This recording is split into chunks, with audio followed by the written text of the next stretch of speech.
بسم اللہ الرحمن الرحیم۔ رسول اللہ صلی اللہ علیہ وسلم نے دیور کو موت قرار دیا ہے۔ دیور سے پردہ بہت ضروری ہے اور یہ بہت سی خرابیوں کی جڑ ہے۔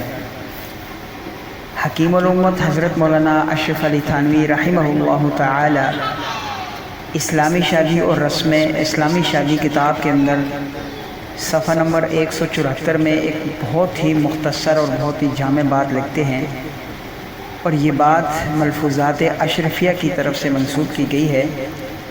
فرمایا کہ دیور کا لفظ جو ہمارے ہاں مستعمل ہے یہ بہت برا لفظ ہے، اور ہندی میں شوہر کو کہتے ہیں، اور دے کے معنی ثانی یعنی دوسرے کے ہیں، پس دیور کے معنی شوہر ثانی کے ہوئے۔ بعض جہلاء کے ہاں دیور کو شوہر کے قائم مقام سمجھا جاتا ہے، اس لیے یہ لفظ بدلنے کے قابل ہے۔ اور اسی طریقے سے جو سالہ کا لفظ ہے یہ ہندوستان کے لوگوں میں ایک گال ہے۔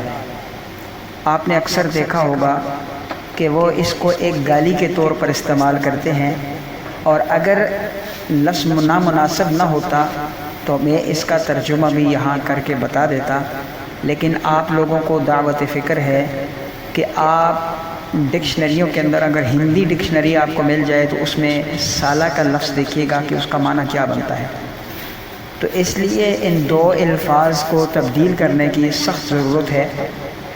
اور اسلام سے قبل آپ کو تھوڑا سا وضاحت سے بتاتا چلوں کہ اسلام سے قبل بہت سارے نکاح ہوا کرتے تھے۔ ان میں ایک نکاح تھا نکاح البغایا، جس کا مطلب یہ تھا کہ اگر آپ کی اولاد نہیں ہے یا آپ کی اولاد خوبصورت نہیں ہے تو آپ اپنی بیوی کو دوسرے کے استعمال میں لا سکتے تھے، یعنی اپنے بھائی کے استعمال میں، دیور کے استعمال میں لا سکتے تھے۔ پھر وہ آپ کی بیوی کے پاس جاتا تو آپ کی یا اولاد ہوتی یا خوبصورت ہوتی۔ یہ ایک ان لوگوں کا کنسیپٹ اور تصور تھا۔ آج ہندوستان کے اندر ہندی میں اس لفظ کو بولا جاتا ہے، اسی لیے رسول اللہ صلی اللہ علیہ وسلم نے بھی دیور اور دیور کی سے پردے کو لازم قرار دیا ہے اور اسے موت قرار دیا ہے۔